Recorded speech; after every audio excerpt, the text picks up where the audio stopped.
Now going over to the Culture Pod podcast, you have The View having a meltdown from the Trump victory, which thankfully, of course, we're not going to watch the whole episode of The View. I mean, Lord knows we don't want to go insane. Now, this is perhaps one of the big, again, there's going to be many myriad of helpful things and great things to happen, as I believe, from Trump's second term in office, including, fixing the economy, the border, getting that energy independence so gas is cheap again. Now, there are some, what do you want to call these things? Bonuses? Or not really an Easter egg, so to say, a bonus prize, but yeah, having The View meltdown, that's certainly a fun bonus. Now this thing comes to us thanks to Wokeness on the good old X Twitter, which he says, quote, "The View, we must censor social media to prevent this from happening again." Which, yep. The only way you can win is by cheating, or if the only way your ideals can succeed is by squashing the other opposition ideals, that means your ideals are usually indefensible, if not also morally and mentally vacuous. But let's hear what they attempt to say. Okay, here. Think critically. Well, it would help if we could regulate social media, because one of the biggest offenders is D.C. and Congress have not been able to do one thing in regard to the rogue corporations of social media. It's not going to get any better with Elon Musk now in the administration. I want to think I was going to cluck, as I mean, more accurate would be moo found, one of those moo sounds. That'd be a more accurate representation, in intellect and body on average. Only partially kidding. But yeah, that's all they want is mass censorship. And they have that actually. It's called Facebook. It's called YouTube. I mean, it's one of the few vanguards of freedom is Elon Musk on X as well as Rumble. And that's where you really get the freedom of speech. And yeah, you also, what was it? Was it John Kerry? They said that the greatest threat to the government is the First Amendment. And it's just so fascinating how out in the open they are about being unpatriotic and un-American.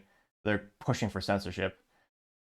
Now, this went pretty well. I got 1.3 million views and 36,000 likes.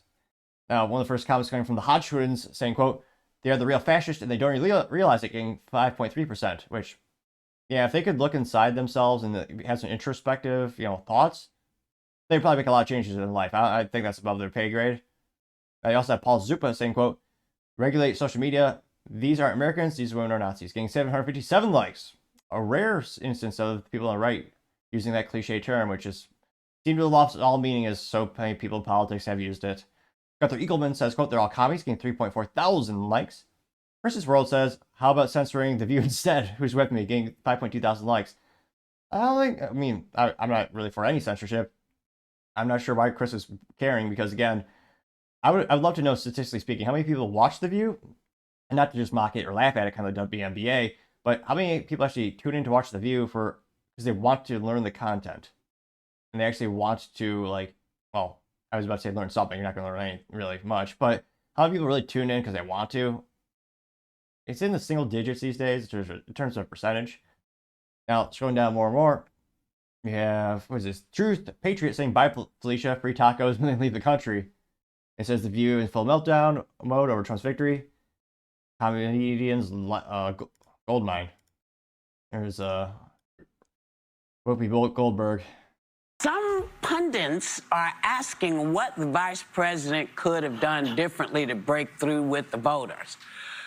Of course, she only had 3 months to campaign, rally. She kicked his butt all over the country over the course of those 2 months. She did every debate, every interview. People kept saying they didn't know who she was, so then she told them who she was. So how much more could she have done? Or should she? I mean, aside from buck naked dancing on the top of the table, I don't know what else she could have done. I don't think she could have done more. I think she left it all out on the field. I think she raised $1 billion in 3 months. I think that she she ran a flawless campaign, and I maintain that. Flawless campaign? How dumb are these women? A flawless campaign? She lost!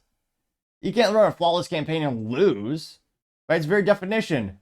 It's ridiculous. Oh, gosh. The View. They're somehow still in business. Yeah, what could she have done? Well, done interviews where she didn't have I'm not sure if there's a bug or pay grade, or she just lacks the mental intellect to do an interview without a teleprompter, or those giant Volkswagen-sized earrings that look suspiciously like audio gear. But again, every interview she did is word salad. Kind of like leftists on social media, they never actually address the substance of the question. You just dodge it. I mean, the most heinously ridiculous thing ever was when Brett Baer asked her, past 3.5 years have been, what would you do differently in the past 3.5 years? And she just goes, "Well, Trump's running." What? completely disconnected from rational thought or reality. I mean, I'm actually impressed she got 60+ million votes from people. Now, granted, those people are just saying vote blue no matter who, but I still think Kamala overperformed giving her actions. See, scrolling down more and more. Anti-left meme says the peaceful left showing their peaceful force. Yep. It's Bender from Futurama, only he's the wooden version, and he's labeled as leftist. He says, the whole world must learn of our peaceful ways by force. Getting 407 likes. Fight with memes, A+ for marketing. They did in fact respond in meme form. Says, quote, silencing your opponents sounds like a fascistic behavior, is it not? It's Jim from The Office pointing at the whiteboard. It says, how do you tell who's telling the truth? The ones trying to silence the other people are the ones lying. Getting 950 likes. Mark says, so basically it's the NPC guys that says free speech is dangerous unless liberals control it. Getting 1.5 thousand likes. Dixon Man says, no lady, you lost all 3 branches of government. You aren't censoring a damn thing. A+, that's right. Getting 1.3 thousand likes. Fan of memes, F-. They did not in fact respond in a meme form or meme form. Says, who are the fascists again? Getting 2,000 likes. Let's see, you have Sideshow Bob. Oh no, that's actually Karine Jean-Pierre, White House Press Secretary. Nino America says good riddance, says her, as well as the Rachel Levine, which is the biological man who is in the military, is the head of something, and allegedly has a job doing something productive. I've never heard of anything Cinder's done to help, though. That got 402 likes.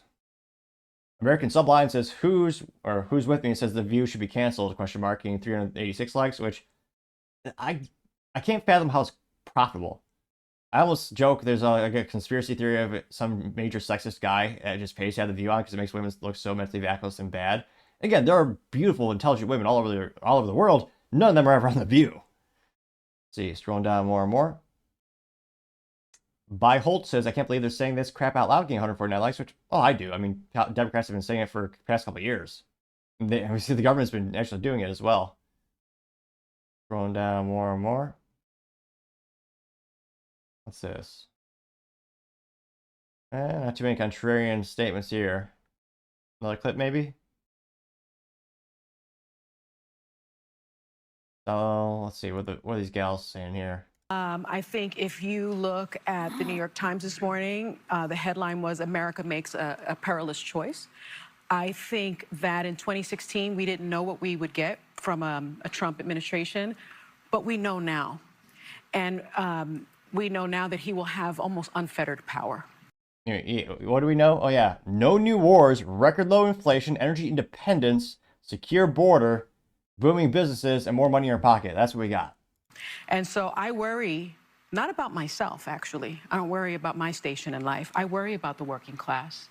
I worry about my mother, a retired teacher. Worries about the working class, but she wanted to elect a politician who destroyed the middle class. I worry about our elderly and their Social Security and their Medicare. I worry about my children's future, especially my daughter, who now has less rights than I have. And I remember my father telling me many, many years ago that I was the first person in his family to enjoy full civil rights. And now I have less civil rights than I had when he told me that. So again, You're talking about abortion? And again, that's a states' rights issue. So if she wants, she can move to Minnesota and abort all the way up to day of birth, which some people do. But yeah, what rights did she lose again? Profoundly disturbed that the 14th Amendment of the Constitution did not prevent someone who participated in an insurrection from becoming president of the United States. Were the feds, what was it, Ray Epps and the police actually let people in the building and guided them? Yeah.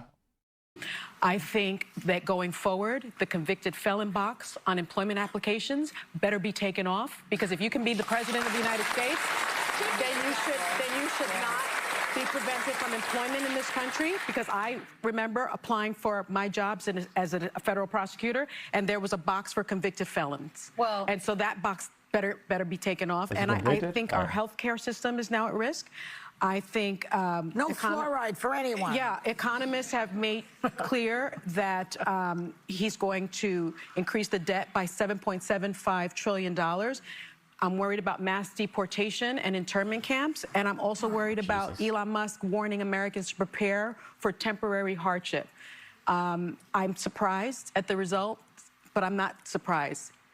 As a woman of color, I was so hopeful that a mixed-race woman married to a Jewish guy could be elected a Jewish guy who allegedly slapped his girlfriend so hard she turned around, pressured her to get an abortion, and cheated on the nanny.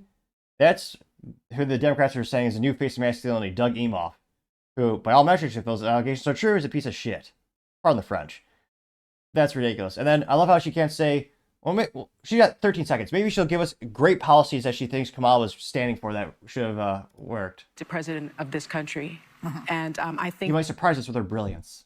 That it had nothing to do with policy. I think this was a referendum of cultural resentment in this country. Well, I think they had a smart, intelligent woman in the Democrat Party. You pushed her out. You pushed Tulsi Gabbard out. You kicked her to the curb. And Tulsi wiped the floor with Kamala in 2020 during their primary, back when they pretended to have primaries. And it was almost comical how much more articulate Tulsi was. She actually had ideals, thoughts, opinions. And again, Kamala Harris flip-flopped on her policies so much you couldn't trust, well, you shouldn't trust her as far as you could throw her anyway, but she flip-flopped so much you didn't know what she stood for. She also hid away from interviews, only doing a couple with teleprompters, so she didn't go on Joe Rogan. I don't think she has the intellect or character to actually be on camera for 3 hours without an agenda or a script, or more accurately, a teleprompter, or those Volkswagen-sized earrings that look suspiciously like audio gear. And she's saying, oh yeah, people didn't choose her because of race color. I mean, during the Republican primary, one of the fastest and trending ones that was gaining steam and support was Vivek. His family's from India. Republicans were giving him, I believe he peaked at 14% in the Republican primary. Yeah, it was because Kamala's had, of all the policies, the other few policies Kamala came out with, they were terrible. And their track record was even worse. But yeah, of course, they want to boil it, in true leftist fashion, I'm going to boil it down to demographics and sex. Ridiculous. I'm actually impressed that they're still in business. Somehow this is still broadcasted. Again, I would love to look at the finances of ABC. Like, do they really make a profit on that? I would be really shocked if they did. Let me know in the comments if you think they did or not. Again, scrolling down, not too many other no contrarian comments here. John Justillo has a picture of Abraham Lincoln. It says, I haven't seen Democrats this mad since Republicans freed the slaves. Getting 9 likes. There. Someone has a picture of Donald Trump as his face in the sun. It says it's always darkest before the dawn. Got 7 likes there. So, yeah, The View. Somehow still culturally relevant. Some people still tune into that stuff. I'm almost flabbergasted that people do. But I don't know how many people are really that'd be a fun question in the comments. How many do you think are really influenced by The View and they actually change their opinion about things? And how many people are actually educated by watching The View? Or is it just used as, I want to say, well, I guess the Constitution says it forbids cruel and unusual punishment. Perhaps The View is used exclusively by CIA contractors in third world countries when they're torturing suspects. I mean, with the volume of business they do, that might be a conceivable way to keep The View afloat, fiscally speaking. I suspect that may be the #1 use case for the content. I only partially jest, but let me know in the comments, because as always, be fascinated to hear what you have to say. Thank you everyone for taking the time to tune in. Again, trying to get to 4,000 subscribers by the end of the month. So if you can click that button, I would greatly appreciate it. Also, give me a thumbs up, thumbs down, or comment. It's a great way to give me some additional feedback, letting me know how I can make the show better and better. Lastly, don't forget to take time to tell your family, tell your friends, tell your coworkers, heck, tell your enemies, tell anyone and everyone. Just stay safe, fight the good fight.